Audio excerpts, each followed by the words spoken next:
False start, you're off your rocker.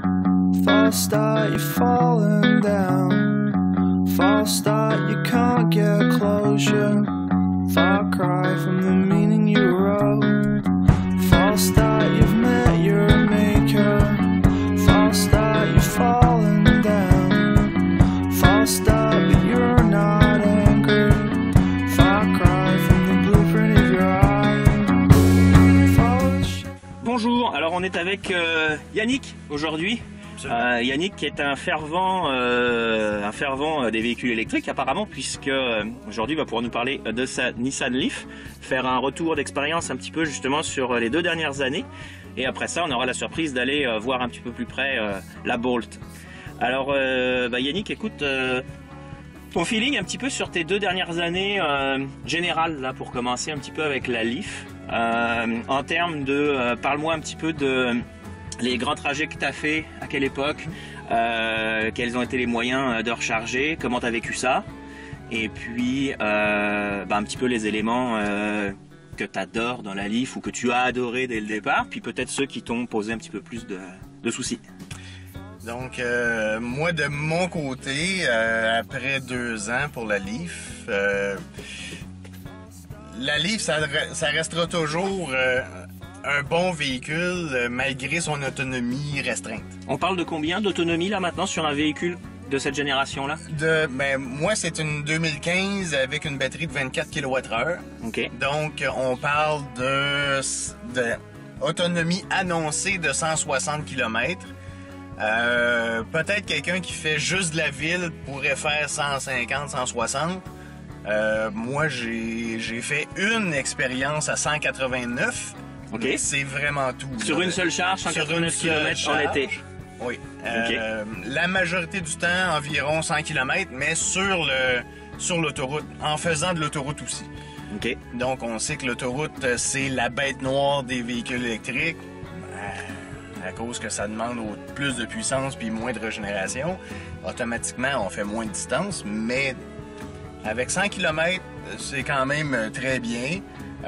Ça m'a permis quand même de rouler facilement. Puis c'était... en été comme en hiver, j'avais pas de problème à faire le 100 km avec une charge complète.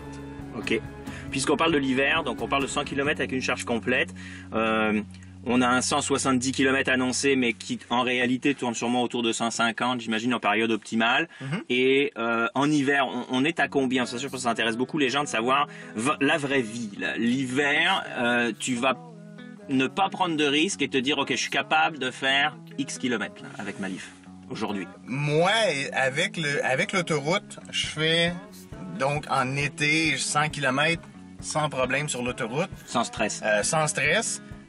En hiver, à partir de 80 km, je vais commencer à stresser.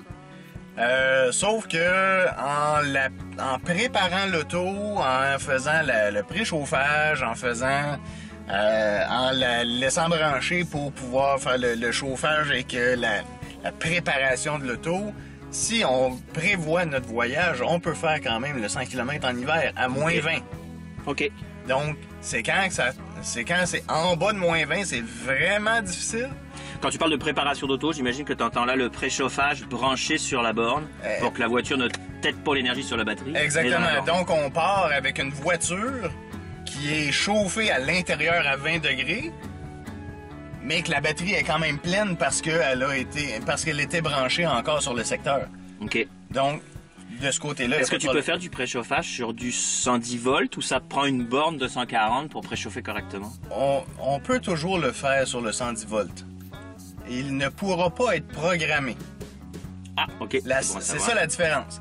Sur le 110 volts, on peut faire le préchauffage avec son téléphone cellulaire avec Nissan Connect. Sauf que dans la Leaf, il y a un mode de programmation pour par exemple, il dit, à tous les jours, je pars travailler à 6 heures, je veux qu'à 6 heures, elle soit prête. Sauf que sur le 110 volts, on peut pas faire ça. C'est seulement sur le 240. Sur une borne de 140. OK, intéressant. Alors au niveau accélération, j'imagine qu'on a quand même quelque chose. Bon, on n'est pas dans une Tesla P100D là, mais on est quand même dans un moteur électrique, donc un petit peu de torque quand même dès le démarrage. C'est pas désagréable. Hein? C'est pas désagréable, mais on s'entend que c'est aux alentours du 8 secondes le 0-100.